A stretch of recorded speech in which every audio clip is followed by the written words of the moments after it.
ঠিক ওই কাঙ্ক্ষিত সময়ে ফোন ছেলে এলো নূরের। সাদাব তড়িঘড়ি করে ফোন রিসিভ করলো। হ্যালো বলতেই ওপাশ থেকে নূরের নীরবতা। নূর চুপচাপ, কোনো কথা নেই। নূর বিছানায় উপুর হয়ে শুয়ে মোবাইলটি কানে নিয়ে এক হাত দিয়ে বালিশে হাত বোলাচ্ছে আর চুপচাপ সাদাবের কথা শুনছে। সাদাব বিছানায় গা এলিয়ে দিল, শুয়ে একটি হাত মাথার নিচে দিয়ে মোবাইলটি কানে ধরে বলল, এভাবে চুপ থাকবি? কিছু তো বল। নূর কথাটি বলল, কবে আসবেন? সাদাব মুচকি হাসলো, তারপর বলল, তোর বাপ চাচাকে জিজ্ঞেস কর। নূর বলল, ইস, সবসময় এমন কথা বলেন কেন শুনি? আমার বাপ চাচা বুঝি আপনার কিছু হয় না? আপনারও তো বাপ চাচা হয়। সাদাব হেসে বলল, তোর বাপ চাচা আমার বাপ চাচা হয় না। তোর বাপ আমার শ্বশুর আর তোর বড় বাবা আমার তালুই হয়। না হলে কি আর নিজের আপন ছেলেকে এত দূরে পাঠিয়ে দেয়? তার তো জানা উচিত ছিল ছেলেটি নূরের অভাবে শুকিয়ে কাঠ হয়ে যাচ্ছে। কথাটি শুনে নূর লজ্জায় শেষ হয়ে গেল, সাথে সাথে বিছানায় মুখ গুজে দিল, বালিশটি হাতের 5 আঙ্গুল দিয়ে খামচে ধরল। নূর, তুই কি লজ্জা পেয়েছিস? জানতে চাইল সাদাব। নূর কোনো কথা বলছে না, ঘন ঘন নিঃশ্বাস নিচ্ছে। সাদাব যেন নূরের প্রতিটি নিঃশ্বাস অনুভব করছে। একটু থেমে সাদাব আবার জিজ্ঞেস করলো,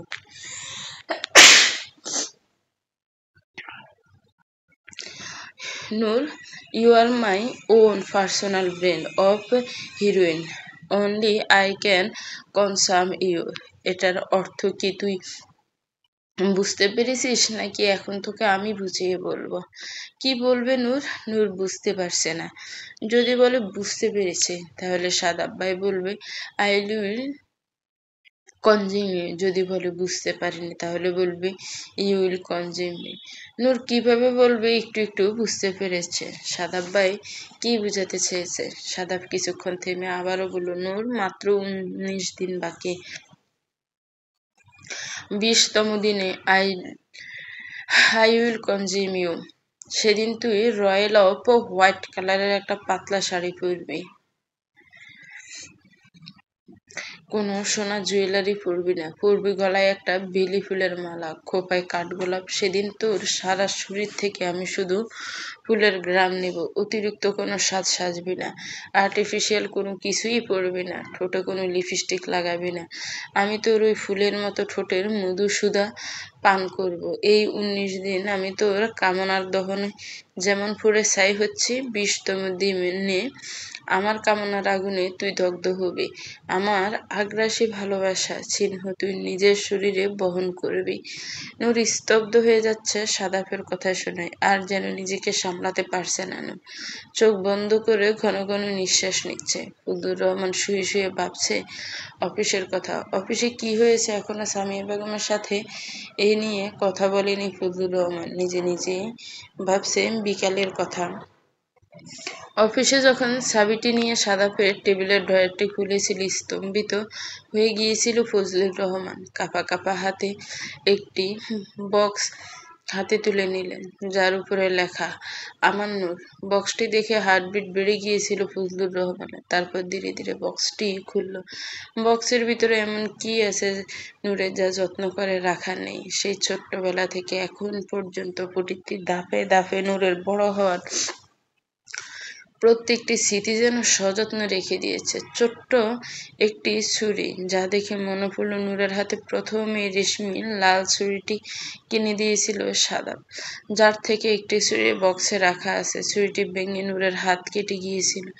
সেই ছোটবেলায় যেন ফিরে গেল ফজলুর রহমান। মনে পড়ল কি না কান্না করেছিল নূর। ছুরি ভেঙে হাতে লেগে গিয়েছিল। সেই ছুরিটি বক্সের ভেতর রেখে দিয়েছে সাদাব। তারপর হাতে তুলে নিল একটি ক্লিপ। মেলায় গিয়েছিলাম সাদা একে সেখানে প্রথম একজোড়া ক্লিপ কিনে দিয়েছিল, তার থেকে একটি ক্লিপ এখানে রাখা। একটি নূর হারিয়ে ফেলেছিল। একটু ঠোঁট বেঁকে হাসলেন ফজলুর রহমান। যাই দেখছে সবই সাদাপের দেওয়া। আসলে ছোটবেলা নূরকে কিছু কিনে দিবে সেই সুযোগ কখনো তারা পায়নি। সবকিছু সাদাপ নিয়ে আসতো ওর জন্য। আছে নূরের জন্য কেনা ছোট্ট একটি আলতা, পায়ে নুপুর ও আলতা পরে টুকটুক করে পুরো বাড়ি ঘুরে বেড়াতো নূর। কত শত ছবি, কত শত স্মৃতি, যা দেখে ভীষণ মনে পড়ছে সেই ছোটবেলার কথা। নূরের ছোট্টবেলার কথাগুলো যেন চোখের সামনে ভাসতে লাগলো। ফজলুর রহমানের এই মুহূর্তে যেন প্রত্যেকটি স্মৃতি মনে পড়ে গেল। নূরের একটি ছবি, নূর যখন 10 বছরে ছিল, হ্যাঁ তখনই তো সাদাব বিদেশে গিয়েছিল পড়াশোনা করতে। শাড়ি পরা, লাল টুকটুকে শাড়ি পরা একটি ছবি, যেখানে সাথে আছে সাদাব। সাদাব তখন আর কত বছরও হবে, 20 বছর। 20 বছরের প্রাপ্তবয়স্ক একটা ছেলে, সাদা পাঞ্জাবি পরা ছিল। নূর ছিল সাদাপের সাথে বসা, লাল টুকটুকে শাড়ি পরা। ভীষণ মায়াবী লাগছে নূরকে, পুরো যেন বইয়ের মতো লাগছে। মনে হচ্ছে সদ্যই যেন দুজনের বিয়ে পড়ানো হয়েছে, এমন ভাবে বসে আছে দুজন স্বামী স্ত্রীর মতো। সকাল সকাল নাস্তার টেবিলে নাস্তা খেতে বসেছে দুই ভাই, সাথে রিমা ও সাইমন। সাইমন টেবিলের নিচ দিয়ে পায়ে খসাচ্ছে রিমাকে। রিমা কয়েকবার থামানোর চেষ্টা করছে, সাইমন কোনোভাবেই থামছে না। বাধ্য হয়ে রিমা জোর একটা লাথি বসিয়ে দিল সাইমনকে। সাইমন আ করে চিৎকার করে উঠতে হুমায়ুন রহমান সাথে সাথে বলল, কি হয়েছে পাগল? কতক্ষণ ধরে দেখছি কেমন নড়াচড়া করছিস, আর চিৎকার করলে কেন? সাইমন পায়ে ডলতে ডলতে বলল, না ভরা আব্বু, চেয়ারে লেগে একটু পায়ে ব্যথা পেয়েছিলাম তো তাই। ফজলুর রহমান বলল, ভদ্রভাবে বসো বাদর, এমনি তো আর বাদর হয়েছিস, খাওয়ার সময় একটু সুস্থ থাকতে পারিস না? রিমা মুচকি হাসলো। সাইমন মনে মনে বলল, তোকে একা পেয়েনি, তারপর দেখবো হাসি কুই থাকে। ফজলুর রহমান গলার স্বর উঁচু করে চেঁচিয়ে বলল, কই তোমাদের হলো? আজ নাস্তা এত দেরি হচ্ছে কেন? নাকি বাড়িতে একটি লোক নেই দেখে তোমাদের রান্না বান্নার কোনো আয়োজন নেই? নরেন আফরোজ বলল, একটু শান্ত হয়ে বসো না, দিচ্ছি তো। সামিয়া বেগম বললেন, দেখছেন পেটের মধ্যে নিশ্চয়ই ইঁদুর দৌড়াচ্ছে, ক্ষুধে ফেলে এরকম করে। সারা রাত ঘুমাতে পারিনি, এজন্য সকাল সকাল ক্ষুধে পেয়ে গেছে। আমরা কিন্তু সময় মতোই কাজ করছি। নরেন আফরোজ সামিয়া বেগমের দিকে তাকিয়ে বললেন, কি নিয়ে টেনশন করছে? কয়েকটা দিন ধরেই দেখি বসে থেকেই জিমে কিছু একটা ভাবে। তোর সাথে কিছু শেয়ার করেছে বলে কিছু তোকে? সামিয়া বেগম বলল, না ভাবি, 4 দিন আগে একটু কথা হয়েছিল, এরপর তো আর কিছু শেয়ার করিনি। তবে বুঝতে পারি রাত অব্দি শুধু এপাশ ওপাশ করে ঘুমায় না, কিছু একটা ভাবে। আমার মনে হয় অফিসের কোনো ঝামেলা হতে পারে। ভাইজান অবশ্যই জানে, ভাইজানকে একটু জিজ্ঞেস করে দেখবে? আচ্ছা, এখন কথা বলা যাবে না, সন্ধ্যায় বাড়িতে আসলে তবে কথা বলবো। এখন তাড়াতাড়ি নাস্তা দে, না হলে আমার জন্য চিৎকার করে উঠবে। বারবার ঘড়ির দিকে তাকাচ্ছে ফজলুর রহমান। হুমায়ুন রহমান বিরক্ত হয়ে ফজলুরের দিকে তাকিয়ে বললেন, এমন করছিস কেন? খুব তো দেরি হয়ে যায়নি? দুই ভাই তো একসাথে অফিস যাব, প্রতিদিন তো এর সময় নাস্তা দেয়। ফজলুর রহমান ভাইয়ের দিকে তাকিয়ে বলল, কিছু না ভাইজান, এমনি। ফজলুর রহমানের আসলে অন্য চিন্তা হচ্ছে, যার জন্য এভাবে নাস্তার জন্য তাড়া দিচ্ছে। বেশি টেনশন হলে সেই চাপ ফজলুর রহমান নিতে পারে না। ফজলুর রহমান ভালো করে জানে ফজলুরের এটা ছোটবেলা থেকেই অভ্যাস। কোনো কিছু নিয়ে চিন্তা করলে আশেপাশের সবকিছু নিয়েই তোড়জোড় দেখায়। আসলে ঘটনা তাকে অন্যরকম। হুমায়ুন রহমান জানে গতকাল অফিসের ব্যাপার নিয়ে হয়তো কোনো না কোনোভাবে চিন্তিত রয়েছে, কিন্তু এতক্ষণে তো উত্তর পেয়ে যাওয়ার কথা। তবে কি অন্য কিছু ভাবছে ফজলুর রহমান? অবশ্যই ফজলুরের সাথে কথা বলতে হবে, মনে মনে ভাবল হুমায়ুন রহমান। অফিসে যে আজকেই কথা বলবে। এদিকে সাদাব নিজেই ফ্যাক্টরি ভিজিটে এসেছিল, সেখানে এসে ছোট্ট একটি দুর্ঘটনার শিকার হয়েছে সকালবেলা, যা এখনো কারোর সাথে শেয়ার করেনি সাদাব। ব্যথা হাতে আবারও ব্যথা পেয়েছে। ফ্যাক্টরি মেশিন চলাকালীন অবস্থায় মেশিন থেকে ছোট্ট একটি লোহার টুকরো এসে ওর ব্যথা হাতে আবার এসে এমন ভাবে লেগেছে, ব্যান্ডেজ করা অবস্থাও পুরো হাত আবার রক্তে ভিজে গিয়েছে। ফ্যাক্টরির কর্মকর্তারা সাদাবকে তাড়াহুড়ো করে হসপিটালে নিয়ে এসেছে। এখন হসপিটালে ডক্টরের সামনে বসে আছে সাদাব। হাত ড্রেসিং করে আবার ব্যান্ডেজ করাতে হবে। ডক্টর ব্যান্ডেজ খুলে সাদাবের দিকে তাকালো, বলল, আপনার হাত তো আগেও আঘাতপ্রাপ্ত হয়েছে, সেটা তো এখনো শুকায়নি, তার উপর আবার নতুন করে আঘাতপ্রাপ্ত হলেন। সময় নিবে মিস্টার সাদাব ভালো হতে। সাদাবের মুখ যেন ব্যথায় নীল হয়ে যাচ্ছে, তারপরও মুখে মেকির হাসি রেখে বলল, সমস্যা নেই, আমাকে কি করতে হবে বলো। তেমন কিছুই নয়, পর্যাপ্ত পরিমাণে রেস্ট নেবেন, হাত ভেজানো যাবে না, ব্যান্ডেজ ভেজা থাকলে বা সাথে সাথে থাকলে হাত শুকাবে না, ওষুধ নিয়মিত খেতে হবে এবং এই হাতে আবার আঘাতপ্রাপ্ত হওয়া যাবে না। একবার আঘাত পেয়েছেন, এটা শুকাতে যতটা না সময় নিত, দ্বিতীয়বার আঘাত পাওয়ার কারণে গা অন্যরকম হয়ে গিয়েছে। ড্রেসিং করে ব্যান্ডেজ করা শেষ হয়ে গেলে সাদাব উঠে দাঁড়ালেন। ডক্টরের কাছ থেকে বিদায় নিয়ে কেবিন থেকে বের হয়ে গেল সাদাব। বাকি আনুষ্ঠানিকতা সব ফ্যাক্টরির কর্মকর্তারা পালন করলেন। অফিসে সাদাবের কেবিনে বসে আছে হুমায়ুন রহমান। অফিসের দরজা ঠেলে ঢুকলো ফজলুর রহমান। হুমায়ুন জানতো ফজলু ঠিকই আসবে, কিন্তু কিছু কথা বলার জন্য। হুমায়ুন রহমান ফজলুর রহমানের দিকে তাকিয়ে বললেন, তোর জন্যই অপেক্ষা করছিলাম, জানতাম তুই আসবি কথা বলতে। ফজলুর রহমান মুচকি হাসলেন। বাবা তুল্য বড় ভাই আসলেই বড় ভাই, বাবার মতো হয় না হলে ভাই বুঝলে কি করে কথা বলতে আসবে ওর, যেটা ছোটবেলা থেকেই স্বভাব। অতিরিক্ত টেনশন হলে এরকম চটপট করে, সেটা নিশ্চয়ই বড় ভাই আগে টের পেয়েছে। তাই সামনে চেয়ার টেনে বসে বললেন, বুঝতে তো পারবি, বাবা আর ছেলে মিলি তো আমাকে টেনশনে রেখেছ। হুমায়ুন রহমান জোরে জোরে হাসলেন, তারপর বললেন, কি বলবি বল। সাদাফের বিদেশ যাওয়ার আগে সবকিছু জানতে তাই ভাইজান তো বিদেশে যাওয়ার জন্য রাজি ছিল না। কি এমন হয়ে গেল রাতারাতি হঠাৎ করে ও রাজি হয়ে গেল? হুমায়ুন রহমান, তোর মনে আছে একদিন সাদাব মারামারি করে বাসায় এসেছিল রক্তাক্ত অবস্থায়? ফজলুর রহমান বলল, আমেরিকা যাওয়ার 1.5 মাস আগেই তো। কেন সেদিন মারামারি করেছিল জানিস? ও তো কিছু বলার ছেলে না ভাইজান, বহুবার জিজ্ঞেস করেছি, মুখ খুলেনি। নূরের জন্য, নূরকে নিয়ে কলেজের লাস্টের দিনে গিয়েছিল এক অনুষ্ঠানে, সেখানে কেউ একজন নূরের গালে একটা চুমু খেয়েছিল। ফজলুর রহমান, কি? তো ও অনেক ছোট ছিল, আদর করে যে কেউ কোলে তুলে চুমু খেতেই পারে, তাই বলে এভাবে বন্ধুদের সাথে মারামারি করে রক্তাক্ত অবস্থায় বাসায় ফিরবে? হুমায়ুন রহমান, তাই ওকে আমেরিকা পাঠানো জরুরি ছিল। আর বাবা হয়ে আমি একটা সিদ্ধান্ত নিয়েছিলাম, তোর কাছ থেকে জিজ্ঞেস করার প্রয়োজন মনে করিনি। প্রায় 1 ঘন্টা কেবিনে কথা হলো দুই ভাইয়ের মধ্যে। কথা বলার এক পর্যায়ে ফজলুর রহমান দাঁড়িয়ে গেলেন, বললেন, আপনি নূরকে মেয়ে মনে করে সিদ্ধান্ত নিয়েছেন, আর যেহেতু বলেছেন সাদাফ আমার সন্তান, আমার প্রথম সন্তানের মতো, তাহলে আজকে থেকে সাদাফের ব্যাপারে সিদ্ধান্ত যা নেওয়ার আমি নিব। আশা করি আপনি সেদিন সাদাফের বাবা হয়ে কথা বলবেন না। যেহেতু সাদাফকে আমার কোলে তুলে দিয়ে বলেছিলেন ও আমার প্রথম সন্তান, তাহলে সাদাফের জন্য সিদ্ধান্ত এখন থেকে আমি নিব।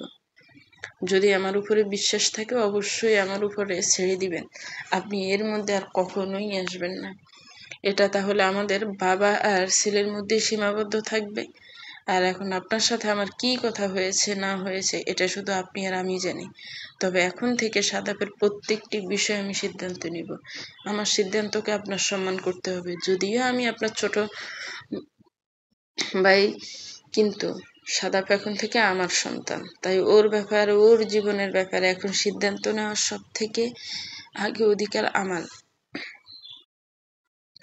যেমন আপনি নূরের জন্য সিদ্ধান্ত নিয়ে ফেলেন, আমাকে কখনোই জিজ্ঞেস করার প্রয়োজন মনে করেন না, সেরকম আজকে থেকে সাদাফের ব্যাপারেও আমি সিদ্ধান্ত নিব। হুমায়ুন রহমান চিন্তিত মুখে চেয়ে রইলেন ছোট ভাইয়ের দিকে, তারপর একটি দীর্ঘশ্বাস ফেলে বলল, আচ্ছা ঠিক আছে, এখন থেকে সাদাফের সব বিষয় তুই সিদ্ধান্ত নিবি, আমি আর কখনো তোদের দুজনের মধ্যে ইন্টারফেয়ার করব না। ভালো হলেও তোর, খারাপ হলেও তোর, আমি শুধু চেয়ে চেয়ে দেখব। কথাটি শুনে ফজলুর রহমান কেবিন থেকে বের হয়ে যায়। এদিকে সাদাপ আজ আর ফ্যাক্টরি বা অফিসিয়াল কোনো কাজে যায়নি। হাতের ব্যথা পুরো শরীরে ছড়িয়ে গিয়েছে, জ্বর জ্বর ভাব, যে কোনো মুহূর্তে শরীর কাঁপিয়ে জ্বর চলে আসবে। হোটেল রুমে শুয়ে শুয়ে ভাবলো, নূরের সাথে একটু কথা বলে নেওয়া যাক, এরপর যদি জ্বর বেশি চলে আসে তখন তো নূরের সাথে কথা বলা যাবে না। তাই নূরের নাম্বারে ফোন দিল সাদাফ। ফোন ধরে সাদাফ কিছু বলবে তার আগে ওপাশ থেকে শুনলো সামিয়া বেগমের কণ্ঠ। সামিয়া বেগম হ্যালো হ্যালো করছে, বুঝতে পারলো নূর ফোনের আশেপাশে নেই। ছোট আম্মুর ফোনটাই তো নূরের কাছে থাকে, তাই সাদাফ হালকা একটু কেশব বলল, আম্মু আমি।